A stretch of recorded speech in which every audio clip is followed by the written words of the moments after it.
because we have been taught in this society as well that unpleasant emotions are bad, you know? If Yeah. you are anxious or scared, then you're weak. Or if you're Yeah. angry, then you're out of control. So we want to reimagine what those experiences are with the unpleasant emotions. Because at the end, an unpleasant emotion, the only thing it is an unmet need, an Yeah. underlying unmet need. Yeah. So if we try to suppress it or be mad because it's there, then we are not really making any progress because Right. the unmet needs is still there, right?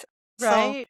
I could feel frustrated because I had a need of empathy, or I could feel frustrated because I had a need for respect. Hmm. Those are very different. And Yeah. without understanding the underlying needs Yeah. behind it, it's like we keep in that loop. Yeah. I kn-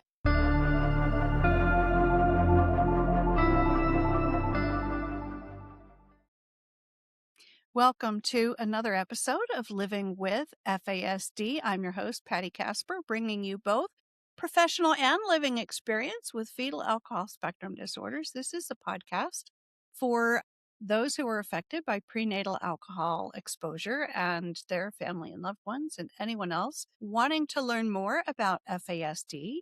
In today's conversation, I bring you Morgane Borzee, who is just a fabulous person who I have recently been in contact with. We found each other on LinkedIn, and she has the most unique approach for therapists and coaches and providers to be able to know exactly when to use what kind of theory and how to put an order to it and organize it in a way that is so seamless and so transformative for the people we are serving. So I wanted to bring Morgane to the studio today to talk with all of you about what makes her approach so special and how you can find support from people who know about this. So, Morgane, welcome to Living with FASD. Thank you, Patty. I'm happy to be here. Yeah. If you're comfortable sharing your story, then that would be a good place to start. But I'd also love for my audience to know a little bit about your training and how everything evolved and how you got to the origin story for what you're doing. Sure, we can look at it chronologically. So it all started with the pandemic, actually. I was having a really hard time. I was having panic attacks and very much anxiety. And I was very lucky to have been referred to a trauma therapist. And I have been in therapy for quite a long time of my life, but I was never referred to a specialist in that way. And I remember that this was different because she was training me a lot on psychoeducation. But she was putting some charts on the screen because everything was remote and everything made so much sense for me at that point. Yeah. But me being from professional designer, specialist in educational user experience, I was thinking, this is amazing. I wish I had been taught this easier and also before. And I thought, how can we make it this more intuitive? How Hmm. can we use design, storytelling, characters to make this Yeah. psychoeducation not something that feels so abstract, but something that Yeah. feels tactical, experiential? So that's Yeah. where it all began at Equanima. And all our work has been around making emotional intelligence experiential. Go Hmm. from the theoretical approaches to say, how can we create a map that people can navigate in order to understand their emotional experience and to find a better relationship with themselves and with others? Now, emotional intelligence, that's a term that few people hear being bandied about unless they're focusing on or neurocognitive testing, right? We think about adaptive skills and we think of, what's your EQ score and things like that. But what drew you to that saying, this is what I want to specialize in my work? I think it was the moment when my relationship with my thoughts changed. So I used to have very much shame around specific patterns, specific Okay. behaviors, and I was ruminating so much about them. I was being very Mm, self-criticism about myself. Why did I behave like that? Because mhm. I was conscious that those behaviors weren't helping me, Yeah. but consciousness wasn't enough for me to change them. It felt very embodied, right? Morgane, I think my audience is going, yes, as they hear you say that, because we grow up with so many messages of shame Mm, because of our quirks and, mhm. which are the direct manifestations of the injury to our brains, our bodies also, but, it's our brains that determine our behavior. We're just not able to meet people's expectations in the manner or in the time frame that people expect of us, and we get blamed and shamed and punished, and eventually, our own inner critic, they're a cheerleader for the critics. Yes. I know my audience is like, "Oh my god, yes, I do that too." Yeah. Yeah. And I feel like this is the first change that is most important to make is how we think about our own behaviors, our own Mhm. feelings, and our own body signals. Because we have been taught in this society as well that unpleasant emotions are bad, you know? If Yeah, you are anxious or scared, then you're weak. Or if you're yeah. angry, then you're out of control. So we want to reimagine what those experiences are with the unpleasant emotions. Because at the Mhm. end, an unpleasant emotion, the only thing it is an unmet need, an Yeah, underlying unmet need. yeah. So if we try to suppress it or be mad because it's there, then we are not really making any progress because Right, the unmet needs is still there, right? So right. I could feel frustrated because I had a need of empathy, or I could Mhm, feel frustrated because I had a need for respect. mhm. Those are very different. And Yeah, without understanding the underlying needs yeah, behind it, it's like we keep in that loop. yeah. I know, I often teach that our 3 primary needs that are universal around the world is to feel seen, heard, validated, right? To Mhm. know that we matter to somebody, if only to ourselves, and to understand the world and our place within it. And when those needs aren't met, there's no way we can focus on the classroom lessons, the project our boss has us working on, because we're wrapped up within ourselves trying to get those very basic needs met. Yeah. And I think for the neurodivergent community, this acceptance is also very Mhm. important. So Yes. Gabor Mate has a specific way of looking at needs, and it looks like the need of attachment and Mhm. authenticity. So every child is born with those needs, those Yes. very important needs.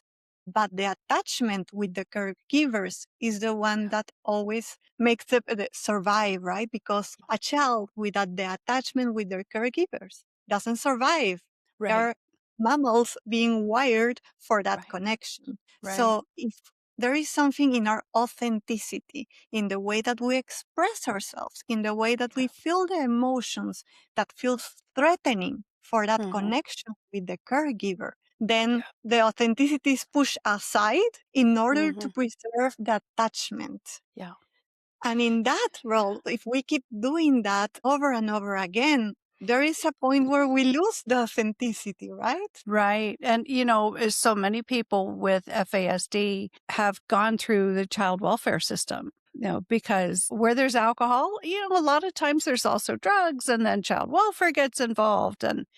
And because those of us who are neurodivergent have these differences that other people find irritating or disrespectful or whatever, the kids get bounced from, and because the foster parents are not trained for Mm. how to work with neurodiversity, for how to work. I mean, they're trained in, if you can call it that, in trauma, but they're never trained anything brain based. that our brains are wired differently, that they process things differently. So behavior is thought as willful, intentional, and they're just not equipped. And neither is the system that they operate within equipped to work with us. And the more often a child gets moved, that re-traumatizes them because it tears up yet another attachment.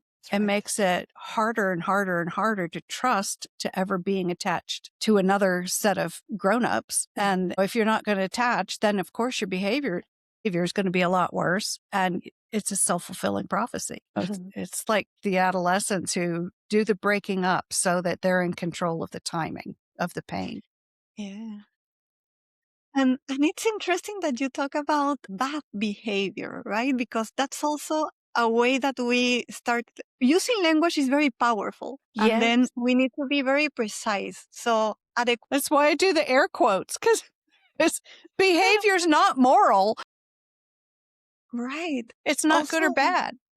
yeah, behavior is intentional for protection. It's Yes. wired for protection.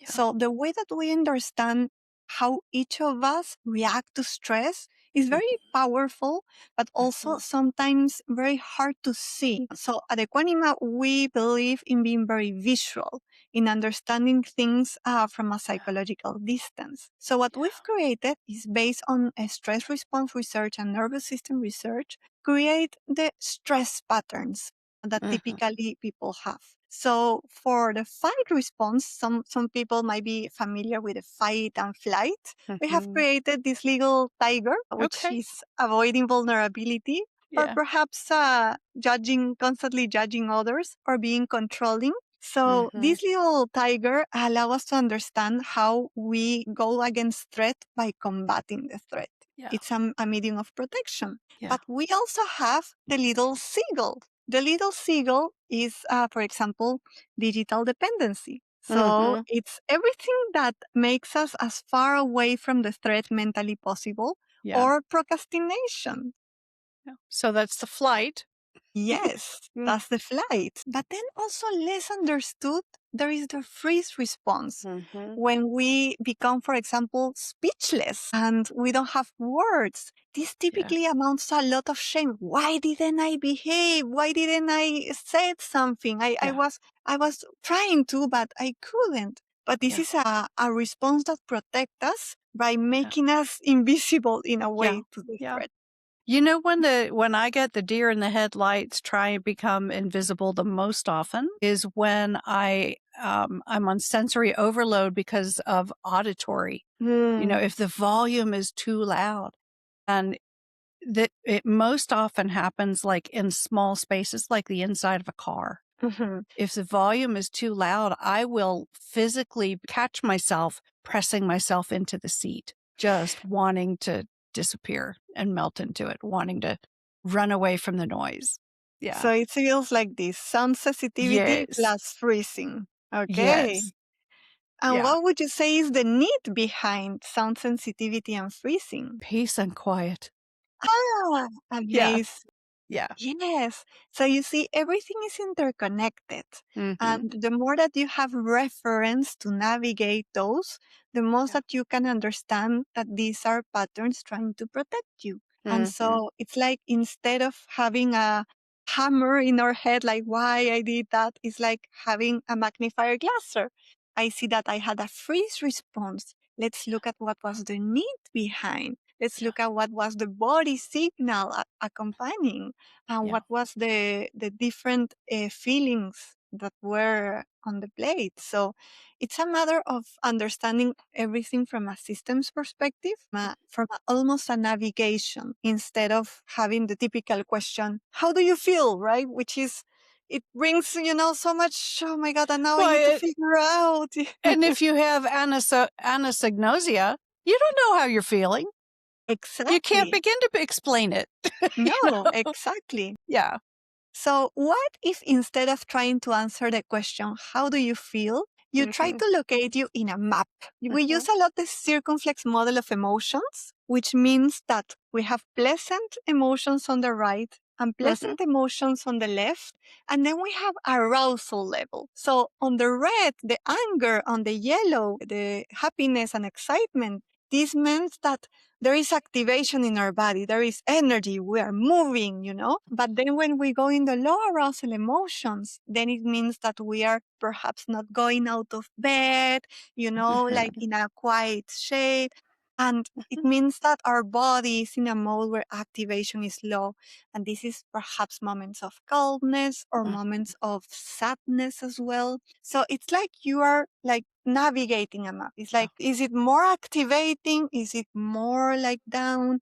And then it's not like pick from the blank a word for an emotion. Is you start to move yourself a little there, a little to the right, a little to the bottom. And it feels different navigating emotions this way. No, I'm thinking, I love that your approach is so visual, because so many of the people with FASD are, visually dominant. And which is why, we tell parents, don't tell them what to do, write it down, show them, right? Or go with them and show them what needs to be done, right? But have visual cues if there are delayed auditory processing issues, slow processing speed, auditory processing speeds, things like that. So I absolutely love that that's a central part of Equanima and the approach that you've created. But when I look at those cards that just have a single image, it's like, yeah, right, spot on. But looking at that map, how do you talk to parents or clients and keep them from getting overwhelmed? Like, I could never remember all those things.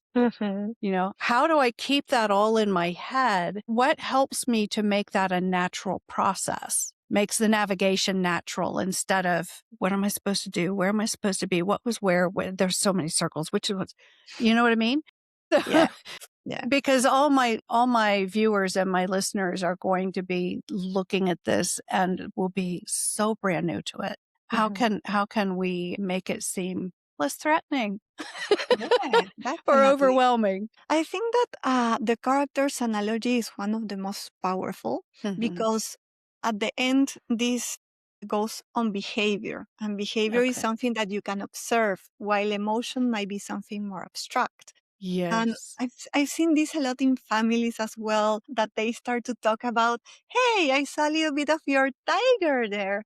Or I saw a little bit of your bunny. The bunny is the people pleaser or Okay. the self-sacrificer, Right. or being afraid to take up space. So everything that's Mm-hmm. wanting to appease the threat. And actually, that's what one of my own responses. I was very much on a submit response based on not being able to express myself and to be very concerned about the relationships and not make anything that could make the relationship go bad. Right. So when I started You're to classic think, codependent, right? Doesn't that yeah, line yeah, up with that older framework of talking about relationships? And yeah. yeah. So in my case, I grew up in an environment where there was a lot of anger, and I relate anger to unsafe, Yeah. to being in danger. So it Yeah. meant that I would do anything Yeah. to avoid any anger, even Yes. though anger is a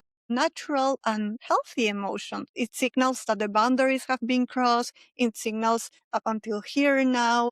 It's every emotion is trying to tell you something. But I would, let's say, bypass anger to anxiety because I was not allowing myself to feel anger. And that Yeah. happens with many people that have specific Yes. narratives around emotions. Like maybe sadness is weak. So I will bypass sadness into another Yeah. emotion, right? We have that a lot of times in society. Boys don't cry, men don't cry, right? Mm, And so what do when that's what their body wants to do, is cry? They express it in anger mhm, instead. And on the flip side, it's not ladylike to be angry. mhm. So we Yeah, tend to shut it down into tears. yeah, Yeah. exactly. Yeah. And I love what you said a moment ago, Morgane, when you said even anger is healthy and natural response. Your boundaries have been crossed. it humanizes everybody in a situation. So oftentimes it seems when we're butting heads with somebody, it's me versus the world. And without appreciating that everybody has that same interpretation of it's me against the world. And we're all doing that simultaneously. And it's just so valuable to have that reminder that, we are all entitled to every feeling that we have. But if we understand how it got triggered, then we can manage situations differently that can be a lot more pleasant for everybody. Definitely. And Yeah. I would say also noting that the stress response, fight and flight, they are biologically wired for our Mhm. safety. So whenever we go even into Yeah. these responses, we need to understand first, it's not our personality. Like some people Yeah. would say, like I'm a perfectionist, and they will think like this is the personality. But actually, there is a bunny that says, oh, if I'm perfect, I'll be loved, and then I'll have that connection, and then you'll see that that response came from stress response, not from a personality or identity. And I would say Mhm. that's the beauty of the characters Yeah. is that it makes them externalize from who you are. Instead, you thinking, what part of me activated? Yeah. The tiger activated. And what's the Yeah. tiger wanting to protect? And then this Mhm. whole different conversation, both in your head Yeah. or even in your own family. Let's say, like Yeah. yesterday, Yeah. like my tiger came up. And it Mhm. allows for a whole different conversation around what was the Yeah. tiger protecting, what was the Yeah. body signal that made the tiger go, what may be some feelings behind the tiger.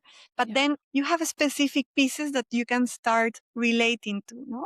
And Yeah. also we have the little attach, the little koala, also not understood very well. The Klingon. The Klingon, yes, exactly. The clinginess, yes, Yes. exactly. So this response is trying to protect themselves by finding a protector, by saying like, please don't go, please don't leave Yeah. me, that type of response. And Yeah. this is the little koala, that koala that attaches, that clings. I know it very well. When we got a French bulldog puppy in November, it was glued to my ankle for weeks. Wow. I could not take a step without lifting that thing up with my foot with every step that I took. Keep me Yeah. safe. Exactly that. Yeah. Yeah. And then even we can start to look at the beliefs, right? Mhm. What's the belief of the little koala? It's Yeah. like, I cannot look on my own. I need Yeah. somebody to look after me.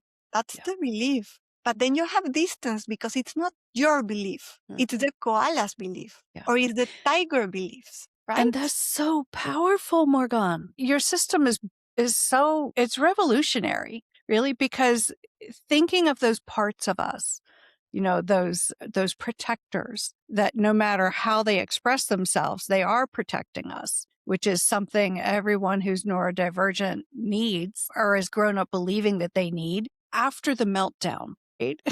After whatever happens in the meltdown that falls out from that. If the next conversation about the situation is you did this, you did that, you needed to do something differently, that just puts us back into that I need to defend myself. Yeah. And It it's very, activates the very, nervous system, right? yes, very, very, yeah. And it naturally leads us to become defensive all over again, which is our body doing its job. Mhm. But this system and talking about these adorable little creatures that Yeah. are charged with our defense, talking about it being their issue, their need, their purpose, creates enough distance that we can have those family conversations or employer employee conversation or teacher student conversation, whoever the people are. You can have those conversations without risking a re-triggering. That's That, exactly what we do. Yes. yeah. And the way that we have designed the characters to be in a little way cute is because we Mhm. want both to give the signal that Yeah. these are self-compassion activating. right? It's like Yes. you see the little tiger and you want to hold him. You want to give him a hug. That's the experience that visually and with the design we are making. And not Yeah. only that, but also remembering that these parts, they started very long ago when we were children. So that's why they have that look as well, because you can think of it like you are the adult and you are driving your life. You know, you are driving the car, you are in the wheel, everything is fine. And then you see something. You see something, and then you have your 5-year-old Patty on the copilot. 5-year-old Patty. 5-year-old Patty says, I have seen this. I remember this. I know how to act. And the 5-year-old Patty takes the wheel of the car and starts driving, you know, with the either fight, flight, freeze. And then most people live their life with their 5-year-olds driving, being unaware of what's happening. Yeah, that's such a good analogy. And you know what you made me think of the day it was a 2-day drive to 3-day drive to get from California up here to North Dakota and my lovely plains of North Dakota. I wish that was my yard. I'd never ever leave the house. Anyway, we had left California Friday evening, even though we were tired from packing, even though I had just had a dog bite and my hand was throbbing and I really should have gone to the emergency room to get it properly taken care of. But we knew there was going to be a blizzard by the time we got here. Oh. And so we drove and drove and drove. Now, my husband was in a white pickup hauling a white trailer with a lot of silver metal on it also. Inside the trailer were nine cats, all lashed into kennels on the side wall of the trailer. And he had one of our dogs in the cab with him. And I was following behind with my 93-year-old mother with dementia and 2 of our dogs. And the last day of our journey, we were so desperate to get here before the blizzard hit. It was expected in the afternoon. We didn't even get close. And it was after nightfall, and we were in a blizzard that was so bad. Visibility was horrid. I was one car behind, there's nobody between me and my husband's, the trailer he was hauling. But what made it even worse was my headlights were flashing back at me off the metal on the trailer. And it just was absolutely horrendous. And all of a sudden, I was spinning out of control. And we came to a stop on the other side, off the shoulder, the other side's shoulder. Wow. And I'm thinking, after I stopped screaming, my mom, she goes, poor thing, you can't see well, can you? But, my husband clearly didn't know that I was no longer behind him because he kept going because he was so busy trying to find the lines on the road so he could stay on the road. And cars were passing. And I'm thinking, well, I better get my big girl panties on and pull out and get behind him again, because if I lose sight of that trailer, I won't know how to get home to our new home. And I'd never driven up here before. And a couple miles up the road, my mom, bless her heart, 5-year-old voice, slow down, Daddy. That's what I thought of as you told that story. Wow. And I'm thinking, alrighty then, I've got the little kid. But I would rather deal with the little kid part of her than the teenage part of her. That part of her came out when we got home, and my husband was so exhausted he couldn't find the keys to the house, even though they were in his coat pocket. He couldn't find them for like 45 minutes, and we're all freezing. And my mom's like, you a-hole. She has a lot of parts now with the dementia. But, and that's a fascinating way to look at this. Yeah. That the parts work, which I'm familiar with actually years ago when I was a therapist before my social work career. Well, social work, mental health therapy, social work coach.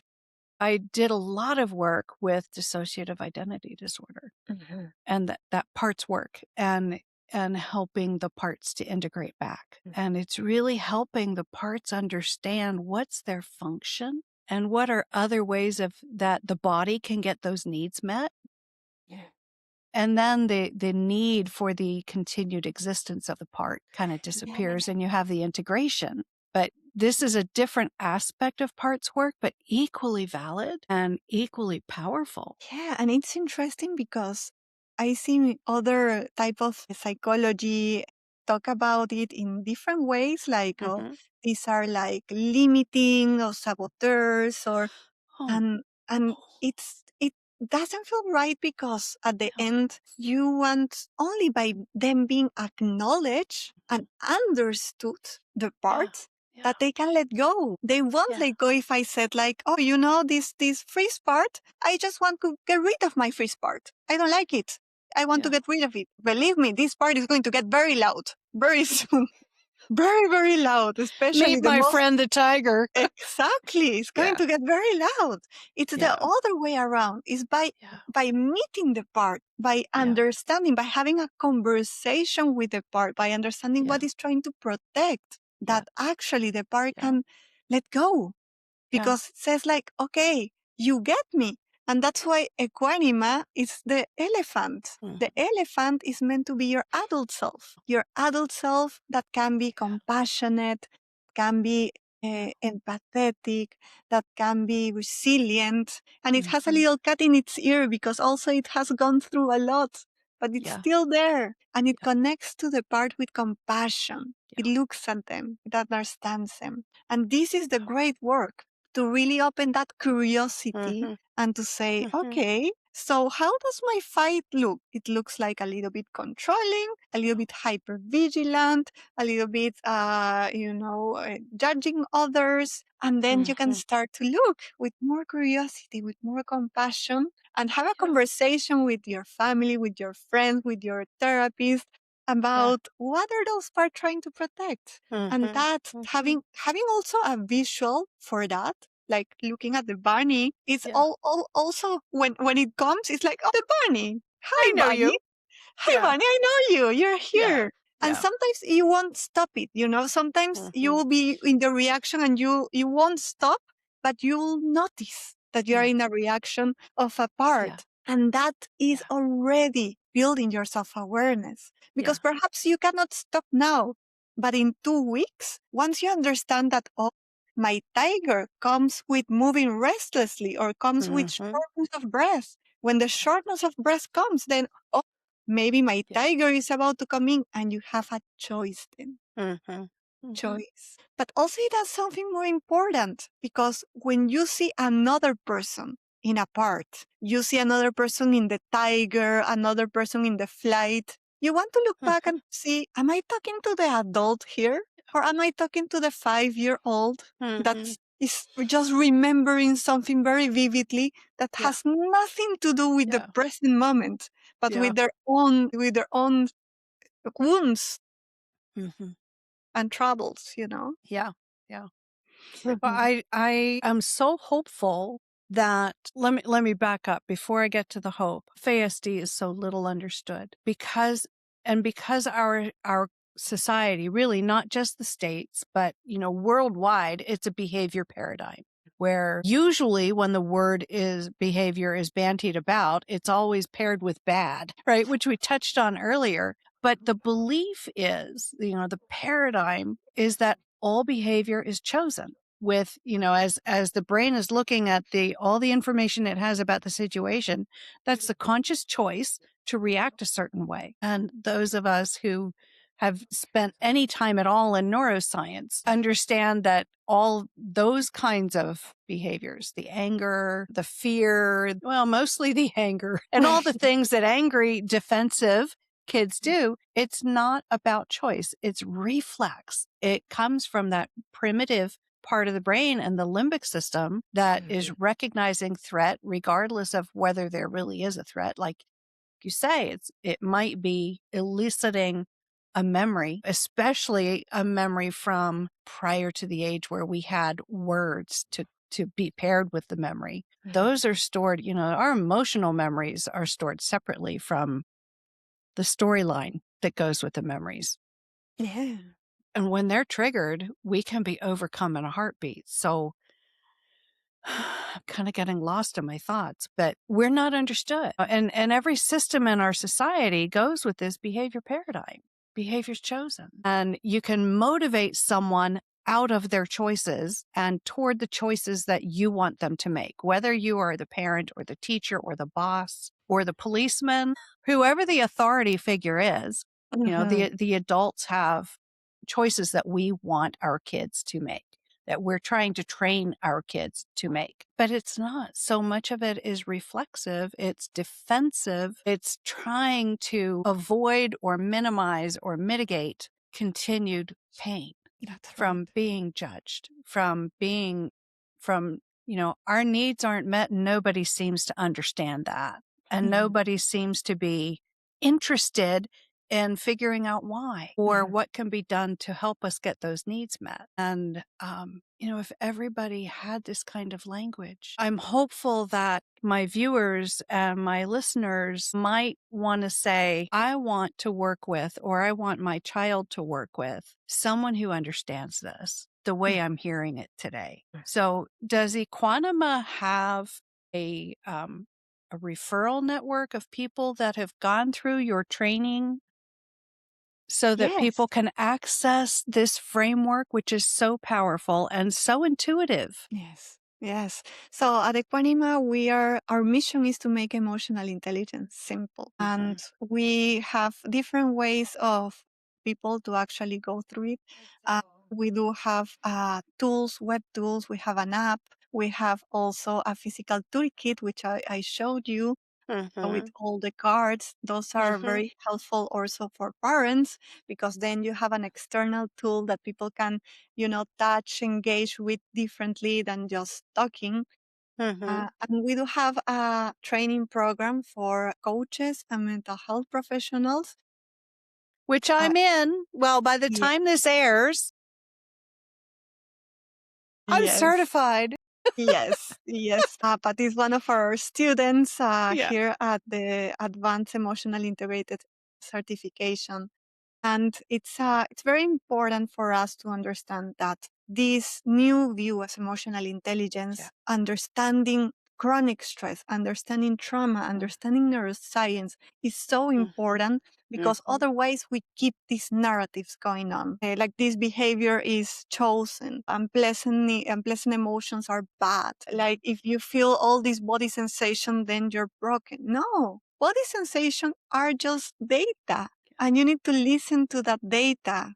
So Yeah. what is it trying to tell me? And it's okay. Your body, it's at the end your compass. Yeah. But people in this society has the body as an obstacle, right? It's like you have to overcome your body, Mhm. like masquerade Mhm. your body. Mhm. And this is so counterintuitive Yeah. because at the end, when you go into a room and you see somebody and something's off, your body Yeah. tells you.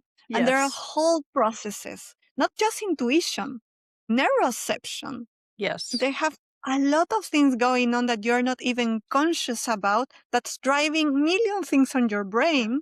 And just by you being able to understand what's going on, makes things make sense. Yeah. Things that before you said, like, why I'm acting this way, why I feel this way, why my body's. It makes Yeah. sense once you get it. So Yeah. this is what we do at Equanima, and we would love every caring profession to Yeah. actually understand emotional intelligence to this depth. Yeah. So, one of the things that can happen to some of us with FASD, and I'm sure with other forms of neurodivergence as well, is that there can be a lot of challenges when it comes to their neuroception and Mhm. recognizing other people's true intentions, recognizing who's trustworthy, who's not, not knowing a stranger ever, not having those boundaries of how much can I reveal to people.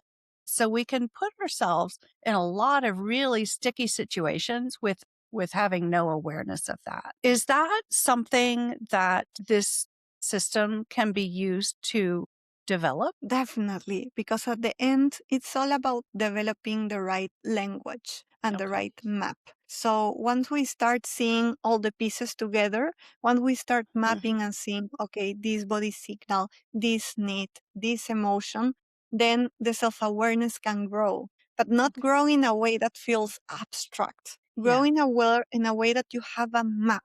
You understand, I go from here, I go to B, I go to C, and then that it feels intuitive enough. At the end, if you don't start to see your own patterns, then it's hard. But once you start seeing them, it starts to make sense. It starts to feel like, okay, this has a reason for existing. And that changes a lot in both the way that you understand yourself, but also the way that you communicate. People tend to communicate on strategies, right?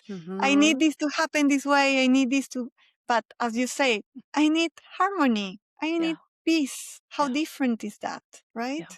Yeah. But that's having the words and that's be a practice. I think that's so okay. So to my audience, for anyone watching or listening who has experienced that total parental fear of what's going to happen to my child, or, if they have many, many challenges, because all of us are affected in different ways and to different degrees. But I know several parents who are like, what's going to happen to my children after I die?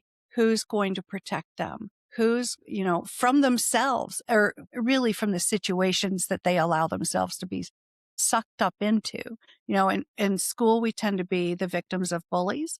But as our bodies get older, that bullying takes on significantly more and more risk, both in physical risk to us, or legal risk, because people really use us to be their patsies so that we're the ones getting arrested for their crimes. Right? I know a lot of parents who have told me stories along those lines as well. So if this gives me a lot of hope, I'm thinking that if parents can start using these tools with their neurodivergent kids from an early age, then by the time they are, or at least their bodies are, in high school, and where that bullying starts to elevate in its risk, there will be enough self-understanding created.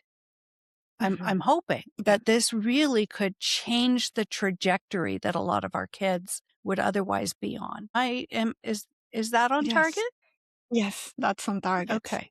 At the end, as always, this is a muscle that we build. Emotional intelligence is not set on stone. It's something that you can practice, but you can practice when you have a map to do it. And when you have the right tools that don't feel so theoretical, that feel like something that you can actually integrate in your own life. And the more you practice, the more self-awareness that you build, and also the more that you understand how to regulate yourself. On that circumflex model map, we do have a tool for that in our website as well, if people want to check it out. We use the high arousal, what feels activated in the body, and the low arousal. So just thinking about regulation in those terms, it's not about what makes me feel good and bad. That's not enough. If I feel angry and I take a hot bath and that gives me coldness, that's a good regulation for when I'm angry. But if I do the same from when I'm sad, I'm still calming my body into a lower arousal, so I'm not getting out of that, right? Yeah. So if you start to move in the map by going into the opposites and not just going from good to bad or bad to good, then it's revolutionary in the way that you regulate and your comprehension around your regulation. And it's about what works for you, what regulates you. And you understand, okay, so what are the activities that put me in an excitement mode? You know? And what are the activities that in turn put me in a relaxed mode? It's not the same and it's not as obvious as it can sound. It's just by understanding. For me, for example, is everything that has heat puts me in a calm place, or water as well, like watching the sea, swimming, like blowing my hair with a hair dryer that calms me down. But in another place, like listening to upbeat music and doing some movement, that puts me in a higher arousal state. So understanding how to navigate that map, it's really helpful, both for children and parents alike. Yeah. I love how tailored this would be for each individual, which is something that, my audience is accustomed to anyway, because our needs are so diverse that, there cannot be a one size fit all approach to working with neurodivergence. It doesn't work. It doesn't work because we're not wired the way the neurotypical is. And Yeah, I absolutely love that. I'm beyond grateful that I stumbled into you on LinkedIn. No, thank you, Patti. You're doing an amazing work as well yourself. Thank you. I'm hoping that this year with living with FASD, positioning FASD as just one of many forms of neurodivergence, although it is the form that I am the most familiar with, and I have the most language for. Mm. But I'm hoping that, and I'm trying to interact with people who have the other specialties so that we can integrate our audiences a bit more. So I'm hoping that if this content makes it to someone who's living with ADHD or living with autism or living with a head injury, anything, that they might equally find hope in working with someone with this kind of approach, as opposed to traditional approaches that, you just motivation, that right combination of, bribery or punishment. No, mindset alone It just. doesn't Mm, work. You can't tell a blind child to read the board just by trying harder. mm, It doesn't work. You can't choose your way out of an asthma attack either. mm. And it's really just the same. It's Yeah. the same. The brain is a physical organ, just Mm. like the lungs, just like my pancreas, yeah. Yeah, totally. Yeah. It's been a All right. pleasure, Patty, and I Yes. really And oh, all four of my dogs have come to visit. so What's cute. going on? Come here. Come on, George. Come on, try it. Oh Third my time. God. There we go. Oh, so cute. This is my I love tornado. dogs. If Oh, you remember the cartoons of the Tasmanian devil, this is him. yeah. This is him. How many do you have? How many dogs? We have four. Oh. There's a blooper reel out there on YouTube now of the French bulldog on my lap during a podcast interview. All of a sudden, projectile vomiting Funny. straight to the camera. And then while he's still vomiting, he turns his head to look at me. So it's all over me. No. You never know what the antics of dogs during podcasting are going to bring. Wow.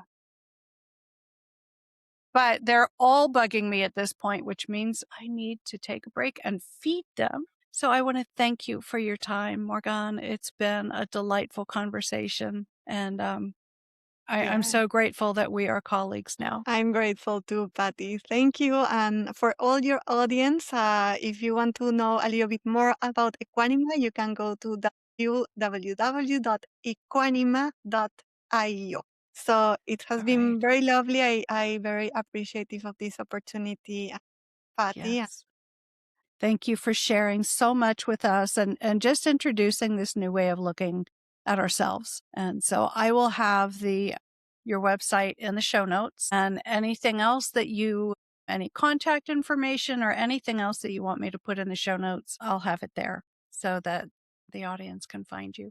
Great. So, Thank you, Patty. all And right. yeah, hope that you have a great day ahead. Thank you, you as well. All right, everybody, that is a wrap. We'll see you next time on Living with FASD. Thank you for tuning in to another episode of Living with FASD.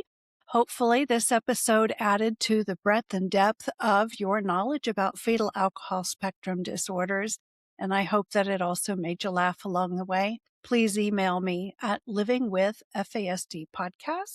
livingwithfasdpodcast@gmail.com. If there are any comments you want to make, questions that you want to ask, topics you want me to cover, or people that you think would make a great guest for the show, please remember to like, subscribe, and share the podcast. By helping my podcast grow, you will be doing your part to help raise awareness and understanding about FASD, which is something we surely can agree needs to happen. I also wanted to remind you to look in the show notes if you would like to order a copy of my book, Sip by Sip, Candid Conversations with Adults Living with FASD. You can find the ordering link in the show notes, and it is now also available in large print. If you find that words tend to swim on the page if the font is too small. Also in the show notes, you will find a Calendly link, which is my e-calendar. If you want to reach out to me and talk about any coaching needs that you might have for you or someone in your family, or if you want to talk about training, if you want me to bring me into your community organization or the company that you work for, I'm happy to do trainings about FASD as well. So those things are available to you. And this time, as always, if there are links or books or whatever else that my guest has brought to the show, you'll find those links in the show notes as well. Anyway, that's a wrap for today. I hope that you have a good week, and we will see you next time on Living with FASD.